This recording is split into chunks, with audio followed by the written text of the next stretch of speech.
ఇది absolute cinema కాదు, Adivi Sesh cinema. Thank you Shruti Haasan ఈ మూవీ చేయనందుకు. ఈ మూవీ కనుక నువ్వు చేసింటే అస్సామే. అడవిశేష్ చేసిన ఏ మూవీ మనల్ని డిసప్పాయింట్ చేయలేదు. ఈ మూవీ కొంపదీసి ఏమైనా డిసప్పాయింట్ చేసిందా? సూటిగా సుత్తి లేకుండా స్ట్రైట్ గా స్టోరీలోకి వెళ్ళిపోతుంది. ఫస్ట్ హాఫ్ పిచ్చెక్కించినట్టు పరిగెత్తిస్తాడు భయ్య, లాగ్ లేకుండా జొయ్యని దూసుకెళ్ళిపోతుంది. మూవీ స్టార్ట్ అయిన ఒక 5-10 minutes లో అడవిశేష్ ని, మృణాల్ ఠాకూర్ ని చూస్తున్నామని మర్చిపోయి హరిని, జూలియట్ ని చూస్తున్నామని అనుకుంటున్నాము. ఆ క్యారెక్టర్స్ తోనే ట్రావెల్ అవుతాము.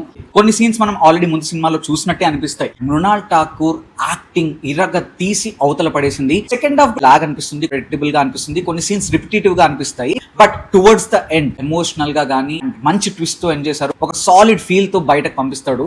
Intro, pre interval and interval, last 20 minutes is the major highlight of the movie. Drawbacks వస్తే routine story, predictable scenes, predictable twist and second half లో రైటింగ్ కొద్దిగా వీక్ అనిపిస్తుంది. యాక్టింగ్ విషయానికి వస్తే కొద్దిగా మైనస్ ఎవరిలోనా ఉంది అంటే అడవిశేష్ లోనే ఉందని చెప్పాలి. ఈ మూవీలో ఒక ట్విస్ట్ మాత్రం మన ప్రీవియస్ మూవీస్ లో ఒక మూవీలో చూసిన ట్విస్ట్ లానే అనిపిస్తుంది. ఈ మూవీ చూసొచ్చాక మీకే తెలుస్తుంది. నేను స్పాయిలర్స్ చెప్పాలనుకోవట్లేదు. కొన్ని ట్విస్ట్లు ఏమో మైండ్ బ్లాక్ చేసేలా ఉన్నాయి. మీలో ఎవరైనా డెకాయిట్ మూవీ చూస్తుంటే మీకు ఎలా అనిపించిందో కామెంట్ సెక్షన్ లో మెన్షన్ చేయండి.